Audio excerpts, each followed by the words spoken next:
رسول الله مبارک فرمایي چې د چا یو لور شوه لاول درې بیا دوه اخره کې یوم یادوي چې دا چا یو لور شو دې پلار وله ښه تربیت وکړو او ښه اخلاق یې ورته وښول د دې یو لور د تربیت په وجه به الله دې پلار او مور له جنت ورکړي او د زوی نه دی راغلی چې د زوی تربیت وکړي جنت به ورکړي ټیک ته بیا خبره ده ښه تربیت وکړو نو خدای پاک به ورسره احسان وکړي خو د جور باندې د جنت زیری راغلی دی او په زوی د جنت زیری نه دی راغلی او رسول الله مبارک سوی بیا بل واوره بل سوی التوی وی الجنت تحت اقدام الامهات جنت د میندو د قدمونو لاندې دی الجنت تحت اقدام الاباء نه دی ویلي چې د پلار د قدم لاندې دی دا څونه لوی عزت شریعت ورکه ښځې د خدای باندې چې شریعت کم حق درکړی دی او شریعت کم عزت درکړی دی په هغه عزت کې اوسېږه دنیا دیم ګل دی خیرت دیم ګل دنیا دیم خوشحالي خیرت دیم خوشحالي دنیا هم عزت دی خیرت هم خوشحالي الله هم خوشحاله ده الله کائنات هم خوشحاله او د الله فرشتې هم خوشحاله نو دې د پلستنې نه خپې وباسي ټولې نه شکر دی زموږ د خیبر پښتونخوا ښځې خو الحمدلله پټو سترګو به جنت ته ځي دا پښتنې ښځې په پټو سترګو به انشاءالله جنت ته ځي دا پاکې ښځې په کور کې دننه پاکې خاوند سره هر قسمه سختو حالاتو کې خپل وخت تیری رور سره په هر قسمه سختو حالاتو کې وخت تیری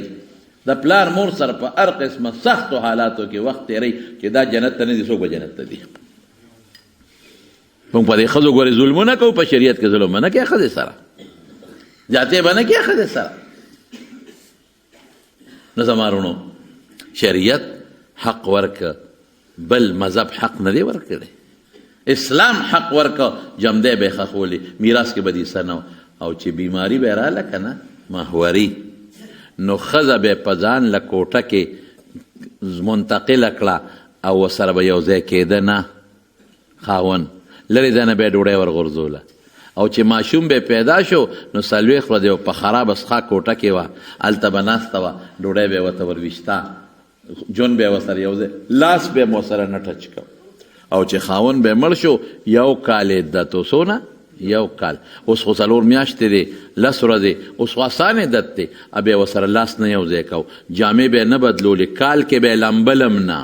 سخابین به تې خطه ډوډۍ به یې لرې ځای نه غورځوله اوس خو یې سم نشته لاس هم میلاولی چې جامې هم بدلولی چې صرف خوشبو مشبو به نه پورې کړي او ځان به نه ډولې کړي بس دا خبره شوه دومره سته ښځې حق خرابو پیغمبر مبارک چې راغی وی نه جنت د مور د قدم لاندې دی د مور حق درې چنده د پلار نه زیات دی رسول الله مبارک فرمایي صحابي تپوس کوي من ابر چا سره ښېګړه وکم وی امکا وی بیا چا سره وکم وی امکا مور سره بیا چا سره وکم امکا مور سره بیا چا سره وکم ثم اباکا درې چنده د مور حق د پلار په نسبت به بچي زیات نور څونه حق وکړه نور څه غواړي دا حق غواړي چې بربنډه ګرځې ته چې د قصاب نه 1 کیلو غوښه والې نو پټه ساتې او که نه په ګوتیا کې او که نه په کور میدان کې کولاو ساتې تا نه تپوس کوم پټه ولې که بار مې پلیټ کې کېښود د پیشوګان به راشي سپي به راشي او به یې تختی نو 1 کیلو غوښه خو په ګوتیا کې په شاپر کې او په فرج کې پټه ساتې او 2 منه غوښه کولاو ساتم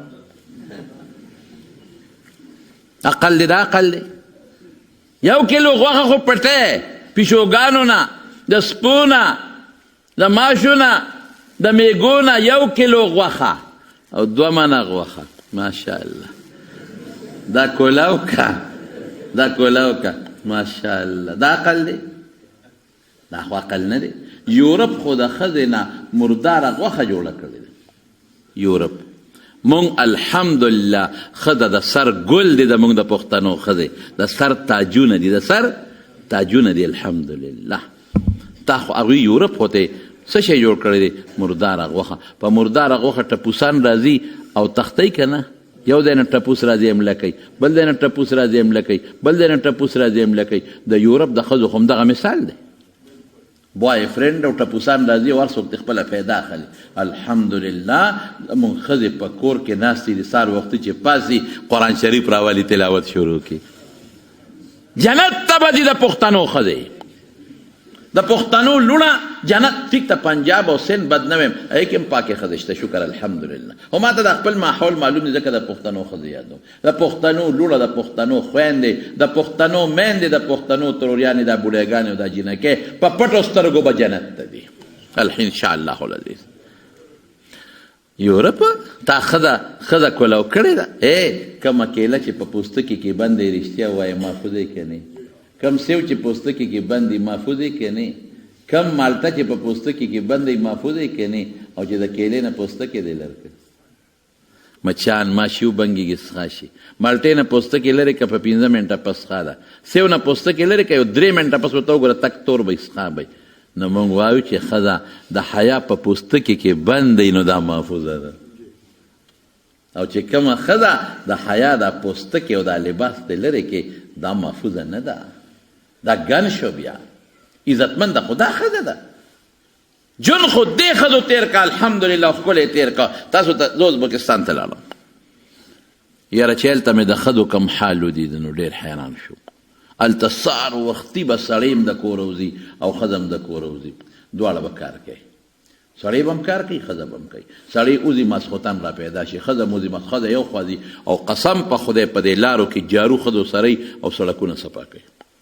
جارو وسه غټه جارو لګیا دي پانی راغونډي په یو منډه لګي کار کوي پوټلو کې لګي خلکو ته ډوډۍ دی اره نه خانو کې خزه لګیا دي او خلکو له وخت سمې جامتونه ولا کوي سرونه ولا خري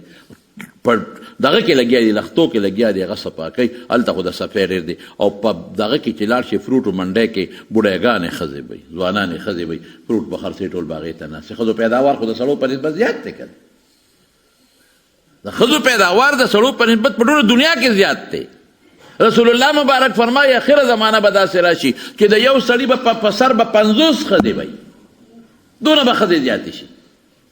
ما تاسو کې یو بډای خزه وټل کې هغه به روټه راوړل موږ لا غریب وسکول وختي به پېشمنی رااله چې را بل نو زر به سپي به وکړه دا غي نه پس به چپ ناشته په خکړه اگې مګې ودا سيزونه په خکړه بیا به په میزونو پلیټونه کې خودل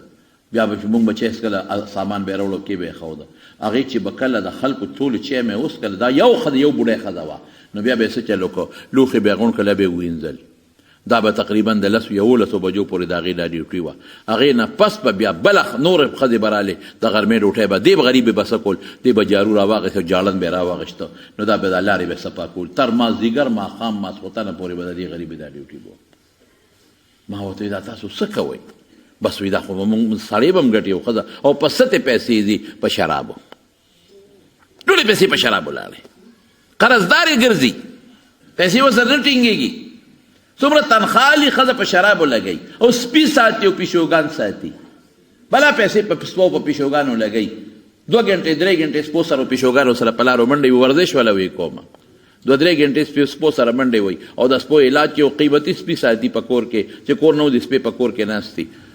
د مارونو ټوله پیسې په سپو په پښوګانو په شرابو ته لاړه او په دمه ملو ته لاړه ټول ورځ ډیوټي ماشاءالله زمون خو خو الحمدلله بالغ تر ډه والد خمد اداره او سار وختي بد ته وي اسړیا 2 کیلو ټیپر راوړه 3 کیلو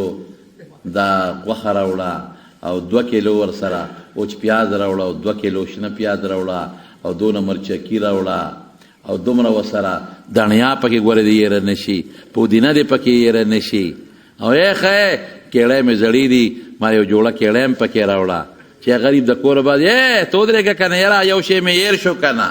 سپکه خدای یې نره غوخه مې یو کیلو راوړه بیګا مې خېټه خراب و چې بیا وځي د ناشته غا گیم خلاص شي وی دي چې بیا غریب وځي تراو ګرځه کنه صبر وکړه پیروي پاتې دی اب هم راوړې کنه نو چې غریب لاړ شي سړی ور پسې وډه وي بیا سب بیا سپاتې نو څه کې به پخې پېش تاسو پېم راوړه کنه نو غریب چې د کور بار اوزي نو د دروازې مخه ته هارت اٹیک اورا پریوزي دې ته بر چاپلار ټینګ شي مونږ له حق نه راکې یا سبا سار اوزي زمون غریبانان ګوټ کوي او چاري کوي پټي تزي نو په 2 بجې را برخ شي په 2 بجې په 2 او خولېته بیګي غریب ټول روز چاري والی سسکورې والی او ګوډې کړي آسان کار دی ګوټ کول په دانور کې ابل غریب دی اړه لاله چې ګلکار سره مزدوري کوي او ګلکار اوزي دیوال ته خو سور نور په د پاسه لګي او ټولو دیالیو کې غریب مازدیګر 4 بجې راشي ټول وجود یې خوږېږي مونږ خو لږ قدمونه چې والو خپې هم خوږېږي غریب سار نه مازدیګره پورې احسان کار دی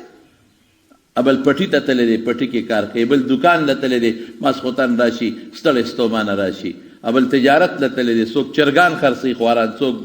ګوپیان خرڅوي او څوک په لارو کې چولې خرڅوي او چغې وباسي ګرمې چولې څوک چرګان خرڅوي په بانګۍ کې څوک یو څوک سار نه ماښام پورې پیسه پیدا کول اسان کار دی مازدیګر ماښام ستړی ستومانه راشي او ښځه وایي زما حق نشته وایي ما له شریعت حق نه دی راکړی جامه دې په خاونده شکر الحمدلله لوپټه دې په خاونده پړونه دې په خاوندې کیړی دې په خاوندي چې ناجوړه شي ډاکټر دې په خاوند دارو په خاوند که پلار کره زه پلار کره نو موټر تیار درته ولاړ دی او که موټر نی نو ببو خواړو چې ته تللی نه چینکي ته د ببو وایم چینکي درته ولاړه ده ادې په منډه ځغلی هېڅ مشکل نشته دی او که چرته غم خادی لځې نو چېرته په دوربین کې به د رشته دارانو کې وادي په دوربین کې لرې ښه یو سړي ته چاته وي دا مې خپل دی وایي ستا څنګه دی خپل دی وایي رده توت ته زمونږ توری ختلې ده خیال دې راغی د دوی توت ته زمونږ توری ختلی ځکه م خپل دی نو چېرته لرې په رشته دارانو کې چې خادي وي نو 6 جوړې به خامخا جوړې بشیر جانه شکر وباسه چې د دې غم خلاص خدای ظالمه دا موږ نه تپوس وکړه غم نه خلاصې شکر وباسه والله که دې را سره دلته ناسته کړې وي اوس بالته ګرځېدی او منډې تړلې به دې والې بیا به وایي چې ورېږه مولوي صاحب زما کار دی غفور مارکیټ ته ځم او جامې وله وړم نظر خدای صاحب نه لګېده دا بشرمولو چې دیکې در کړی و نیر ته یې لا بیل غورځولې وي زمانونو خبره مې دې پورې کوله چې دا غریب ګرځي هر څه په سړي باندې دی ستړی ستومانه راشي هر څه الحمدلله دا خدای ورکوي د سړي په لاسې ورکوي عزتمند ښځه چې هغه شکر ادا کړي چې صالحه ښځه د خدای شکریه ادا کړي د خدای شکریه ادا کړي او بدعمله ښځه دا چلونه کوي هغه د خاوند په ستړی نه دی